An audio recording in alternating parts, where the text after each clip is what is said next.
Trust Everest super sambar masala powder. Taste Daily.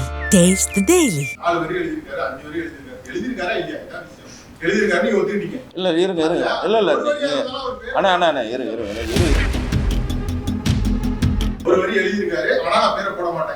இல்ல இது நீங்க வேணும்னே இப்படி பேசுறீங்கன்னா அதுக்கு பதில் கிடையாது. இல்ல தலைவா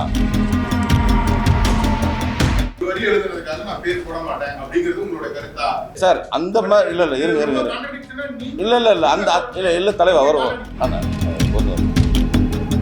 கை இப்படி வச்சுட்டு ஒருத்தர் அப்படின்னு சொல்றாரு சார். நான் அதுக்கு வரல சார், எனக்கு அது நோக்கம் இல்லைல்ல.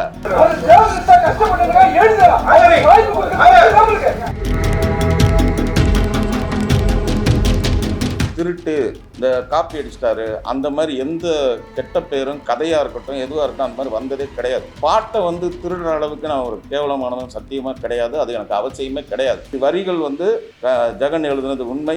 2 பாட்டில் 4-5 வரி எழுதியிருக்காரு. ஆனால் முழு பாடல்கள் அவர் எழுதலை. ஸோ அந்த மாதிரி டைட்டில் கிரெடிட்டுக்கு வந்து நான் பயப்படுறவனே கிடையாது. எனக்கு என் கதைக்கு என்னோட பாட்டோட மூடுக்கு அஸ் எ டைரக்டராக எனக்கு எது விரும்புகிறோமோ அதான் வைக்க முடியும். ஸோ அவர் எழுதுன செட் ஆகலை.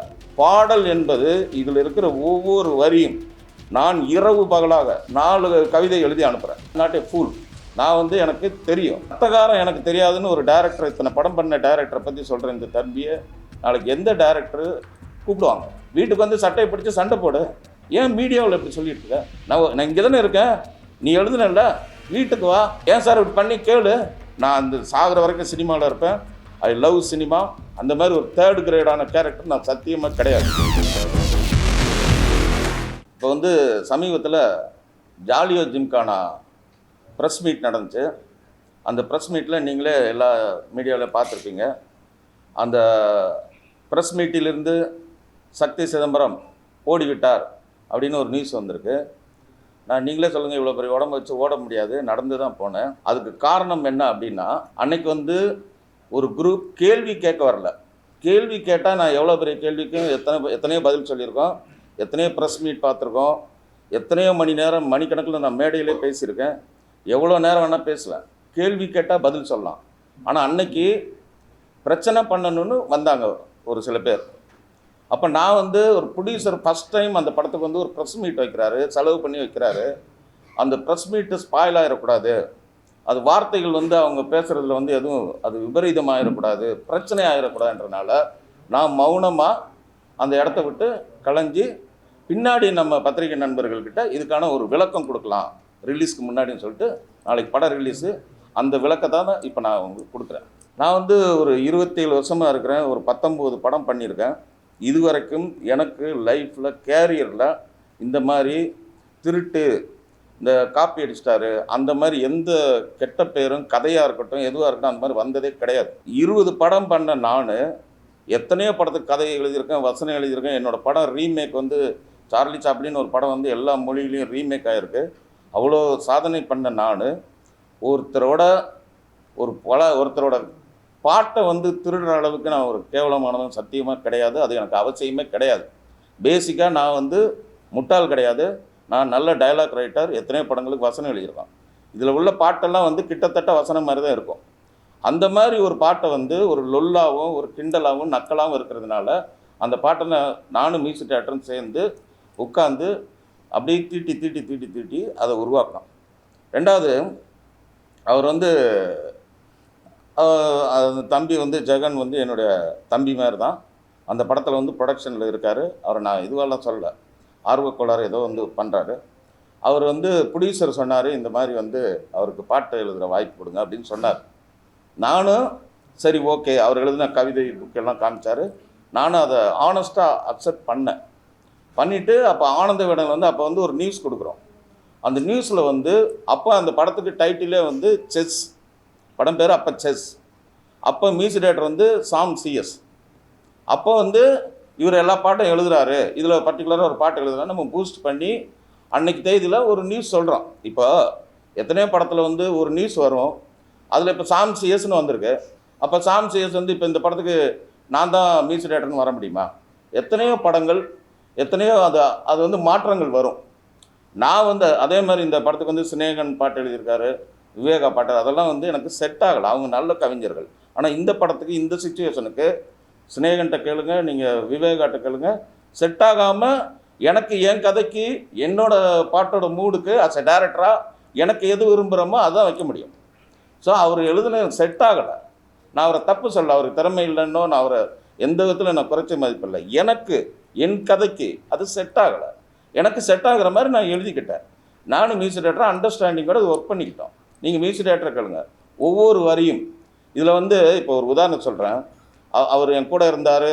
எனக்கு வந்து இப்போ ஒரு உதாரணம் சொன்னால், ஒரு ஒரு கதை பண்ணுறோம், அதில் 4 அசிஸ்டன்ட் டேரக்டர் வராங்க.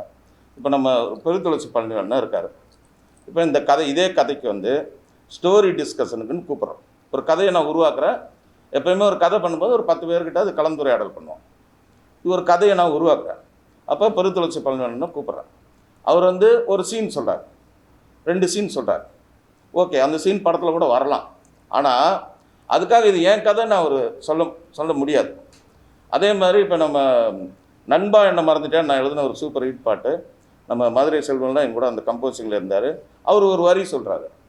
அந்த ஒரு வரினால இது ஏன் பாட்டுன்னு சொல்ல முடியாது. இப்போ மியூசிக் டேரக்டர் அஸ்வினே இதில் 4-5 வரி சொல்லியிருக்காரு. புட்டு புட்டு விற்கிறா சிட்டு சிட்டுன்னு சொல்லியிருக்காரு. இந்த வரிக்காக அவர் வந்து அந்த பாட்டை சொந்தம் கொண்டாட முடியாது. அது மாதிரி இவர் 1-2 வரிகள் சொல்லியிருக்காரு. நான் அது மறுக்கலை. 1-2 பாட்டில் வந்து 1-2 வரி சொல்லியிருக்காரு. ஆனால் இந்த படத்தில் அவரை நான் நடிக்க வச்சுருக்கேன். இந்த படத்தில் அவரும் எனக்கு சப்போர்ட் பண்ணியிருக்காரு, நானும் பதிலுக்கு அவருக்கு சப்போர்ட் பண்ணியிருக்கேன். ஆனால் பாடல் என்பது இதில் இருக்கிற ஒவ்வொரு வரியும் நான் இரவு பகலாக நான் வந்து வாட்ஸ்அப்பில் அனுப்பி நைட்டு 12 மணிக்கு இப்போ கடைசியாக ரீரெக்கார்டிங் பண்ணும்போது கூட மியூசிக் டேரக்டர் வந்து ஒரு பாட்டு போடலான்னு சொல்லிட்டு அந்த பிரபுதேவா சாரோட டெட் பாடியில் ஒரு சாங் போடணும்னு சொல்லிட்டு நைட்டு 12 மணிக்கு அவருக்கு வந்து 4 கவிதை எழுதி அனுப்புகிறேன். 4 வரி தான் பாட்டு, ஆனால் 4 ஆப்ஷன்ஸ் அனுப்புகிறேன். நான் ஐம் நாட் ஏ ஃபூல். நான் வந்து எனக்கு தெரியும் இந்த படத்துக்கு இந்த கதையை வந்து 3 வருஷமாக உருவாக்குறேன். இதில் என்னென்ன பண்ணணும் எல்லாமே எனக்கு தெரியும். அதனால் யார்கிட்டே வாங்கி அப்புறம் சார் நான் எல்லாத்தையும் லைஃப்பில் பார்த்தாச்சு. ஒரு சின்ன பையனோட லைஃப்பை வந்து அப்படி சுரண்டி அதை என் பேர் நான் பேசிக்காக பாடலாசிரியர் கிடையாது. அது என்னோடய ஃபியூச்சரும் அது கிடையாது. நான் டைரக்டர். ஆனால் இந்த படத்துக்கு நான் பாட்டு எழுதியிருக்கேன். அப்போ நான் எழுதின பாட்டுக்கு இன்னொருத்தர், நான் பெற்ற பிள்ளைக்கு இன்னொரு பேர் போட முடியாது. அதுதான் இப்போ பிரச்சனை. ஸோ இந்த படத்தில் இருக்கிற எல்லா பாடல்களும் 4-5 வரிகள் வந்து ஜெகன் எழுதுனது உண்மை. 2 பாட்டில் 4-5 வரி எழுதியிருக்காரு. ஆனால் முழு பாடல்கள் அவர் எழுதலை.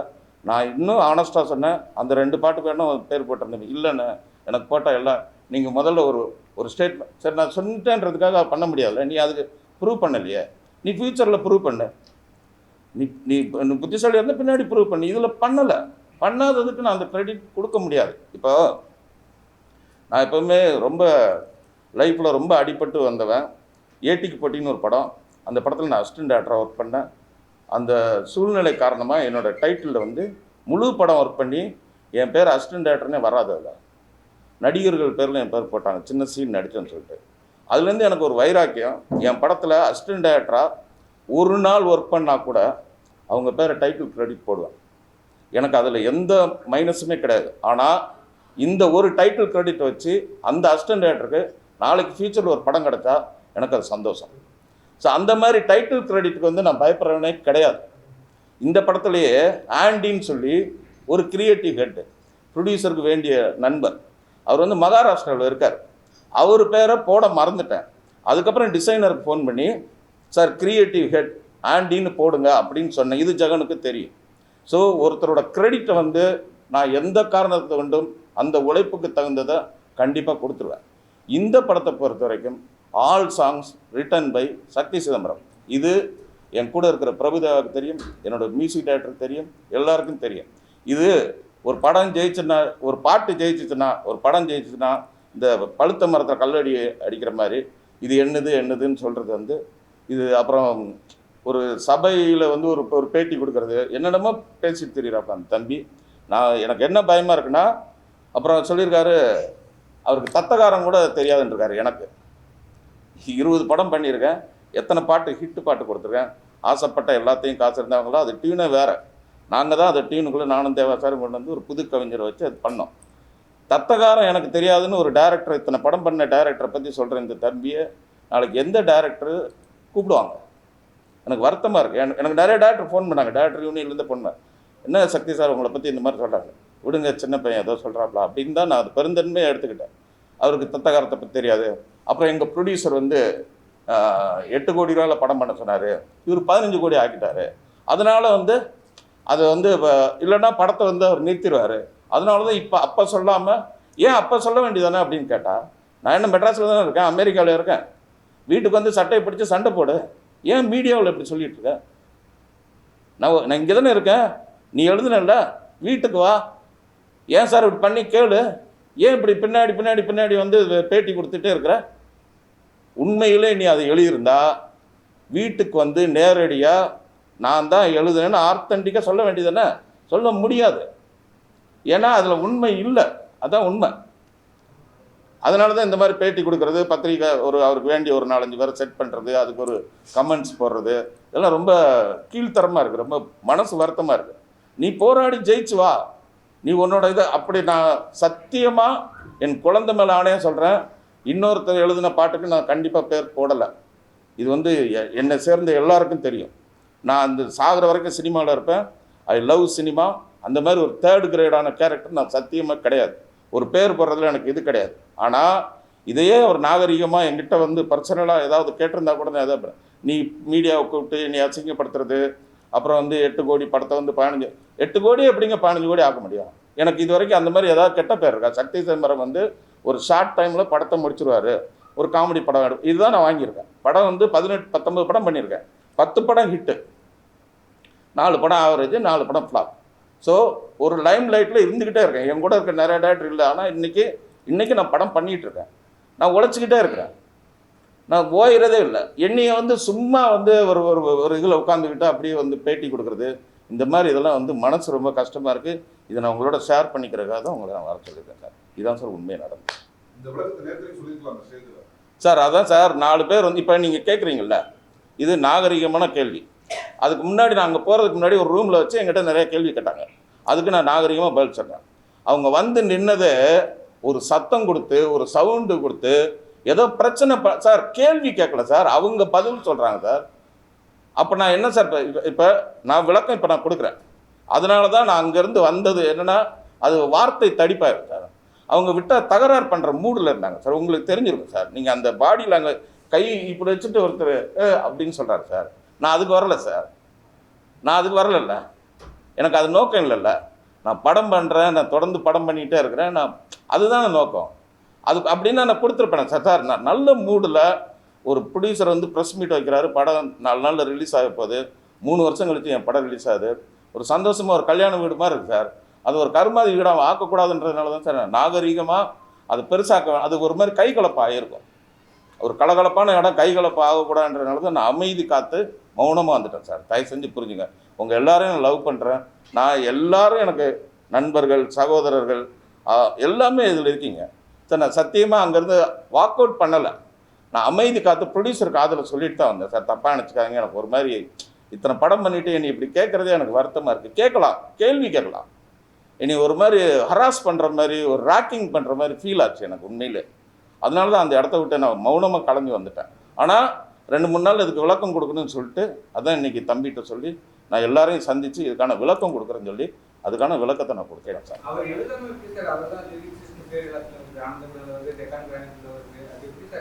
சார் அதே இப்போ நான் சொன்னேன் சார், ஆனந்த விகடனில் வந்து நான் கொடுத்த பேட்டி தான் சார். இப்போ செஸ்ன்னு தான் அதுக்கு டைட்டில் வச்சோம் சார். சாம் சிஎஸ் தான் அதுக்கு மியூசிக் சார். முதல்ல எல்லா பேருமே மாறி இருக்கும். முதல்ல தேவயானி நடிக்கிறதா இருந்துச்சு, நிறையா மாற்றங்கள் இருக்கும். KS ரவிக்குமார் நடிக்கிறாரு, அந்த கேரக்டர் இப்போ நான் நடிச்சிருக்கேன். அந்த மாதிரி கொடுத்ததில் அது வந்திருக்கு, அவ்வளோதான். அதான் சார், அதுதான் டெக்கான் கிரானிக்கல் சார். எதில் கொடுத்துருந்தேன் நான் தான் சொல்கிறேனே, அதே நான் தானே கொடுத்தேன்.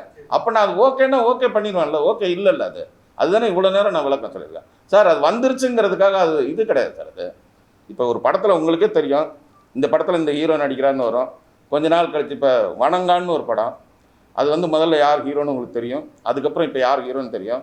இப்போ அதுக்காக சூர்யா சார் வந்து ஏன் இதுன்னு அப்படி அது இல்லைல்ல. சினிமா ஃபைனலாக எண்டு ப்ராடக்ட் என்னங்கிறத வச்சு தான் இருக்குது. எண்டில் ஒரு டைரக்டர் என்ன டிசைட் பண்ணுறான்றதான் இருக்குது. நான் இத்தனை படம் பண்ணியிருக்கேன், என்னோடய டெசிஷன் இது. எனக்கு இந்த பாட்டு இப்படி இருந்தால் கரெக்டாக இருக்கும், ஆடியன்ஸ் ரீச் ஆகும்னு எனக்கு ஒரு மைலேஜ், எனக்கு ஒரு ஆடியன்ஸோட பல்ஸுக்கு நான் பண்ணியிருக்கேன். சார் நீங்க அறிவிச்சிட்டு அப்புறம் மாத்தினேன்னு சொல்றீங்க. ஆனா அந்த செய்தியில என்ன சொல்லிருந்தீங்க அப்படின்னா எழுதிருக்கார் அப்படின்னு சொல்றீங்க. வந்து பேட்டி வந்து அதான் அது அது ஸ்லிப்பில் வர்றதா சார்? அது இவ்வளோ அக்யூரேட்டா தலைவா? சரி, உங்க மேல வந்து எந்த குற்றச்சாட்டுமே வந்து இது வரைக்கும் இல்லை. ஆனா உங்களுடைய என்னமா கண்ணு படம் சத்யராஜ் வச்சு எடுத்தீங்க இல்லையா, அது வந்து ஆனந்தராஜை வச்சு சபாஷ் பாண்டியா அப்படிங்கிற பேர்ல சண்முகவேலுங்கிற இயக்குனர் எடுக்க முயற்சி செஞ்சு 18 நாள் அந்த படம் டிராப் ஆகுது. ஆனா அதே படத்தை கிட்டத்தட்ட ஒரு 2 வருஷம் கழிச்சு அதே கதையை நீங்க எடுத்தீங்கன்னு ஒரு குற்றச்சாட்டு ஏற்கனவே உங்க மேல இருக்கு. அப்படி இருக்கும்போது இப்போ நீங்க சொன்ன வார்த்தைகள் தான் இவர்தான் எழுதியிருக்காரு அப்படின்னு சொல்லிட்டு இப்ப அதையே மாத்துறீங்க. பட் இப்ப சொல்லுங்க கூட தெரியும் என் மேல குற்றச்சாட்டு இல்ல அப்படின்னு. இல்லை சார், அந்த மாதிரி இல்லை இருங்க இல்லை அந்த தலைவா வரும் ஒரு நிமிஷம். இல்லைண்ணா, அப்படி நான் வந்து அது மாதிரிலாம் வரும். இப்போ இந்த சார்லி சாப்ளின் படம் பண்ண இல்லையா, அது வந்து யாருக்கு மாப்பிள்ளை யாரோன்னு ஒரு படத்துலேருந்து அடித்ததுன்னு சொல்லி வந்துச்சு. யாருக்கு மாப்பிள்ளை யாரோவில் ஒரு 4 சீன் தொடர்ச்சியாக வரும். எல்லா படமுமே ஏதாவது ஒரு ரிசம்பிளன்ஸ் வரும். அதை எதோ ப்ரூவ் பண்ணியிருக்காங்களா? சொல்ல தானே செஞ்சாங்க. அது ப்ரூவ்டு அப்படின்னா அதை நிறுத்திருப்பாங்களா சார்? அந்த மாதிரி விமர்சனங்களை நம்ம தாண்டி தான் சார். நீங்கள் நான் அந்த மாதிரியே விமர்சனமே வரல அப்படின்லாம் நான் சொல்கிறேன். ஆமாம், இங்கிலீஷ்காரன் கூட கொடுத்து இல்லை. சரி,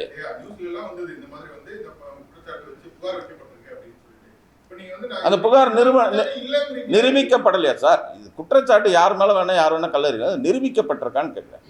அது நிரூபிக்கப்பட்டு இல்லை, இது அவரோட இப்போ கத்தின்னு ஒரு படம் வந்துச்சு, அதில் ஒரு இது அது வந்துச்சு, உங்களுக்கு தெரியும், அவரோட கதைன்னு சொல்லி அது அதுக்கு செட்டில்மெண்ட் அந்த மாதிரி ஆயிருக்கான்னு கேட்குறேன். இப்போ சர்க்காரனுக்கு அந்த மாதிரி ஆகலை எனக்கு. நான் 90% பாசிட்டிவ் வைப்ரேஷனில் பிறந்தேன். காமெடி படம் பண்ணுறேன், யாரையும் கட் பண்ணுறது அந்த மாதிரி நமக்கு நோக்கம் கிடையாது. யாரோ ஒருத்தர் நம்ம மேலே கல்லறிவாங்க, அதுக்கு நம்ம கவலைப்பட்டுட்டு இருந்தால் அடுத்த ஸ்டெப் போக முடியாது. எனக்கு எவ்வளோ அப் அண்ட் டவுன்ஸ் இருந்திருக்கும். நீங்கள் யோசிச்சு பாருங்கள், காவலன்னு ஒரு படம் பண்ணோம், அதில் அப்படியே பெரிய சர்க்கிள் நான் சேர்த்து சின்ன சின்ன காசெல்லாம் மொத்தமாக விட்டோம். திருப்பி டைரக்டர் ஆகி போராடிக்கிட்டே இருக்கிறேன். ஸ்டில் நான் போராடி ஏதோ ஒன்று பண்ணிக்கிட்டே தான் இருக்கிறேன். அதில் சில நீங்கள் சொன்ன மாதிரி வரதான் செய்யும். அதுக்காக நம்ம ஃபேஸ் பண்ணி தான் ஆகணும். அதை என்ன சொல்கிறேன்ல, இப்போ அவருக்கு நான் ஏற்கனவே அந்த மாதிரி ஒன்று சொல்லியிருக்கோம். அவரு கூட இருந்து 2-3 வரி சொல்லியிருக்காரு, அதெல்லாம் நான் இல்லைன்னு சொல்லலையே. நான் மொத்த பாடல்கள்னு போட முடியாதுன்னு தானே இப்போ பிரச்சனை சார். அவர் இல்லை சார், அவர் வந்து இந்த கான்ட்ரவர்சிக்குள்ளே வரமாட்டார் சார். பிரபுதேவா உங்களுக்கு தெரியும், அது அவர் தான் எழுதினார்னு ஒரு மேடையில் வச்சு அப்படி சொல்ல முடியாதுல்ல. அவர் ப்ரொடக்ஷன் சைடு இல்லை அப்படி இல்லை சார். ஒரு பப்ளிக் ஸ்டேஜில் வச்சு அவரை இது பண்ணி அப்படி ஏற்கனவே அங்கே பிரச்சனை போயிட்டுருக்கு. அப்புறம் திருப்பி அவரை கத்துவாங்க. அந்த சவுண்டை அவர் வந்து அதை ஆஃப் பண்ணி அடுத்த மூடுக்கு எடுத்துகிட்டு போயிட்டுருக்காரு. அதை கூட நான் வெளியில் வந்து வீடியோவில் தான் பார்த்தேன், நான் வெளியில் வந்துட்டேன். அவர் வந்து அதை கொஞ்சம் கூல் பண்ணி அவர் ஏதோ ஒரு வார்த்தை சொன்னார், இது பேச வேண்டிய இடம் இல்லைன்னு சொன்னதுக்கு அதுக்கு கத்துனாங்க. அதுக்கப்புறம் அவர் ரூட்டை மாற்றி போயிட்டார். மேக்ஸிமம் பிரபுதேவா சார் வந்து அந்த அந்த எதுக்கு வம்பு அப்படின்னு தான் பார்ப்பார். அப்படி தான் சார். இப்போ இந்த பாடல்கள் அப்படிங்கிறது வந்து ஒரு பாட்டு 2 பேர் எழுதுறாங்கன்னா 2 பேர் பேரையும் போடுறது அப்படிங்கிறது தான் வழக்கம், மரபு, அதுதான் ரூல்ஸ். திரையுலகில் அப்படிதான் பயன்படுத்துவாங்க. தமிழ் ஆங்கிலம் கலந்த பாடல்கள்ல தமிழ் பாட்டை வரிகள் எழுதுறவங்க பேரும் ஆங்கில வரிகள் எழுதுறவங்க பேரும். இல்லை நான் ஒரு நிமிஷம், நீங்க வந்து 4 வரி எழுதியிருக்காரு, 5 வரி எழுதியிருக்காரா இல்லையா? எழுதியிருக்காரு, நீங்க ஒத்துக்கிட்டீங்க. இல்லை இருங்க அண்ணா இருங்க நான் மரபுகிற இதில் வந்து என்ன இருங்க ஒரு நிமிஷம் இருங்க. எனக்கு அது கரெக்டாக இருந்துச்சுன்னா நான் பண்ணியிருப்பேன்ல. இது என்னோட படம் தானே, நான் தானே டேரக்டர்.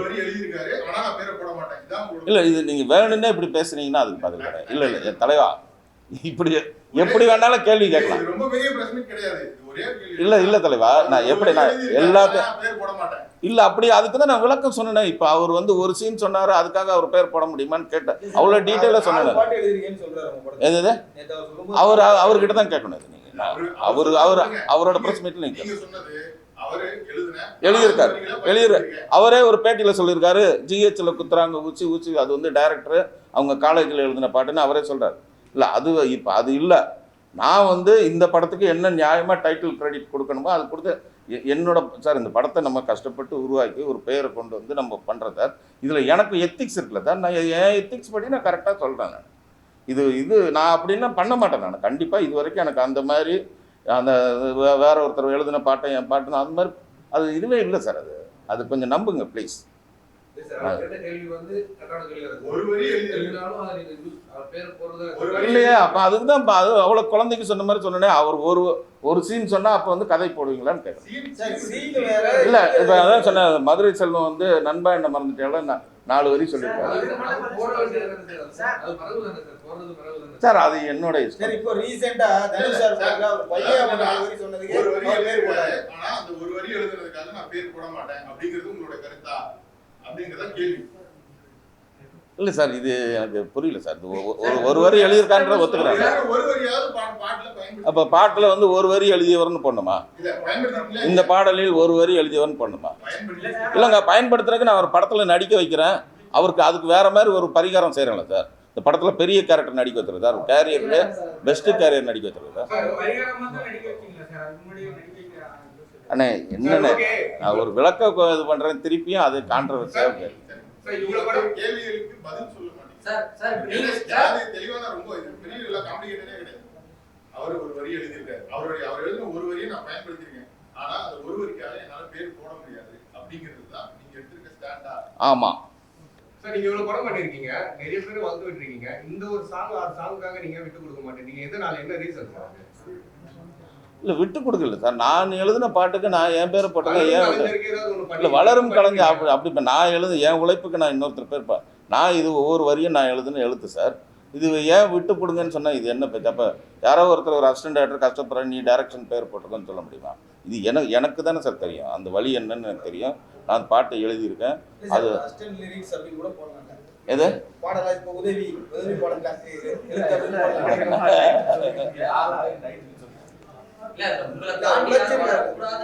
என்னை தாண்டி வரக்கூடாது. என்னென்ன வணக்கண்ணா, அப்படியா? ஒரு வரி எழுதினாருன்றதை நீங்களே ஒத்துக்கிறீங்க. என்னுடைய படம் எனக்கு போடுறதுக்கு இஷ்டம் இல்லை அப்படின்னு சொல்றீங்க சார். இது என்ன சார், ஒரு வரி எழுதினாருன்றதை ஒத்துக்கிறேன்னு சார். தனி மனித விரோதத்தின் காரணமாகவா இல்ல தனி மனித விரோதம்லாம் அவர் மேல அந்த தம்பி வளரக்கூடாதுன்னு நான் நினைக்கிறவனே கிடையாது. அவர் இல்ல அவர் வளர 10 வரிகள் எழுதின இடத்துல ஒரு வரிகள் எழுதியிருந்தாலும் அவரும் பாடலாசிரியர் தான் அந்த பாடலுக்கு. அப்படி இருக்கும்போது 9 வரி எழுதுன நான் பெருசு, ஒரு வரி எழுதுன அவர் சின்னதுன்னு நீங்க உங்களுடைய பாயிண்ட் ஆஃப் வியூல சொல்றீங்க. ஆனா எழுதுனது எங்களை பொறுத்த வரைக்கும் 2 பேரும் பாடலாசிரியர் தான் அப்படின்றது எங்களுடைய கருத்து. அது போல உங்களுக்கு விருப்பம் இல்லை அப்படின்றப்போ உங்களுக்கு வந்து அதை தாண்டி அவர் வளரக்கூடாது, என் பேர் தான் இருக்கணும்னு நீங்க நினைக்கிறீங்களா? அவர் வளரக்கூடாதுன்னு நான் சொன்னேன். இல்ல கேக்குறேன், எனக்கு விருப்பம் இல்ல இல்ல நீங்களே தான் சொல்றீங்க அவர் வளரக்கூடாதுன்னு. அந்த அவர் இல்ல சார், இல்லைங்க, இதனால வளர்றதுன்னு இல்லைங்க. வளர்றதுங்கிறது அவரு சார் வளரக்கூடாதுன்னு நான் அந்த மாதிரி அந்த தம்பி எனக்கு வேண்டியவர்.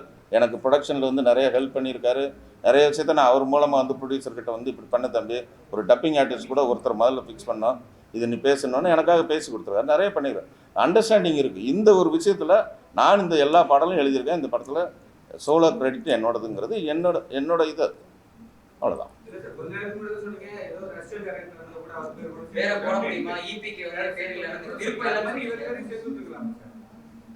இல்லை, ஏன் இது இவ்வளோ தலைவா?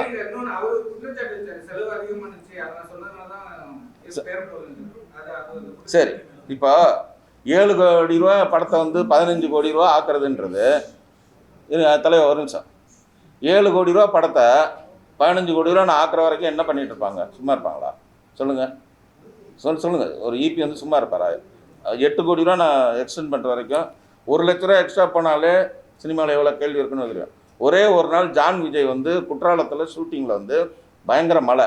ஆக்சுவலி இதில் நிறைய ஆர்டிஸ்ட் 18 ஆர்டிஸ்ட்டு. ஜான் விஜய் வந்து அன்றைக்கி சும்மா உட்கார வேண்டிய சூழ்நிலை ஆயிடுச்சு. ஏன்னா நாங்கள் வெளியில் அவுட்டோரில் எடுக்க வேண்டிய சீனை வந்து அன்றைக்கி காம்ப்ரமைஸ் பண்ணி கொஞ்சம் சீனை மாற்றி இன்டோருக்கும், ஏன்னா மழை பெய்யறதுனால மாற்றிட்டோம்.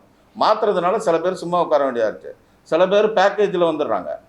ஜான் விஜய் வந்து பெர் டே பேசிஸில் வர்றாரு. அவருக்கு ஒரு நாளைக்கு 1 லேக், அவர் சும்மா உட்காந்துருக்காரு.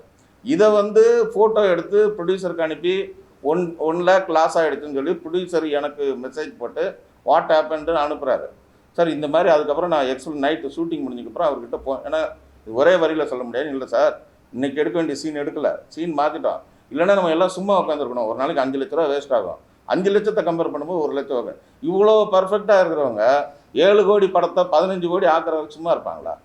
சார் இந்த படத்தோட ப்ரொடியூசர் ஃபஸ்ட்டு நான் சொன்ன பட்ஜெட்டை விட அவரே இப்போ முதல்ல வந்து கதை சொல்லும் போது யோகி பாபு கிடையாது. நான் சொல்கிறேன், இது ஒரு search father character, Yogi Babu பண்ணால் சூப்பராக இருக்கும்னு தெரியல. அப்படியா? சூப்பராக இருக்குமா? எவ்வளோ கேட்பாரு? எனக்காக கொஞ்சம் கம்மி பண்ணிப்பேன், பண்ணுங்க. அவருக்கு ஒரே trans India media producer Rajendra Rajan சாருக்கு ஒரே ஆம்பிஷன், இந்த தொழிலில் நான் ஜெயிக்கணும், எனக்கு 1 கோடி 2 கோடி, இதே வார்த்தை அவர் சொல்லியிருக்காரு. அவர் ஒரு பேட்டியிலே சொல்லியிருக்காரு. நான் வந்து சித்ராலட்சுமணன் சாரோட ஒரு பேட்டியில் அவர் சொல்லியிருக்காரு, நான் வந்து என் தொழிலில் நான் கிங்கு, சினிமாவில் நான் ஜெயிக்கணும், எனக்கு 1 கோடி 2 கோடி மேட்டரில். சக்தி சிதம்பரம் என்கிட்ட நான் முதல்ல சொன்னேன், சார் இது நல்லா பண்ணால் பெருசாக வரும். இதே இப்போ குற்றாலம் தென்காசின்னு எடுக்கிறோம் கதை சொல்லும்போது, அதே வந்து ஏன் இந்த டெட் பாடி வச்சு நீங்கள் வந்து மெட்ராஸில் எடுக்கலாமான்னு அவர் கேட்கலாம். ஆனால் அவர் கேட்கல, அவர் நல்லா பண்ணுங்கன்னு சொன்னார். இது தேவை 7லேருந்து 15 அப்படிலாம் சினிமா நடக்காது. இது ஒரு அபாண்டமான குற்றச்சாட்டு. எனக்கு அந்த மாதிரி எந்த படத்துலையும் கிடையாது. நான் வந்து சார்லி சாப்ளின் 2ன்னு ஒரு படம், அது வந்து நீங்கள் சிவா சாருக்கு ஃபோன் பண்ணி, சிவா சார் அம்மாக்கு அவருக்கே ஃபோன் பண்ணி கேளுங்க. அந்த படம் நான் ஃபஸ்ட்டு கொடுத்த பட்ஜெட் வந்து, இது சொல்லலாம்னு என்னன்னு தெரில, ஃபஸ்ட்டு கொடுத்தது 11 கோடி ரூபா பட்ஜெட்டு. ஆனால் நான் பண்ணி முடித்தது 9.5.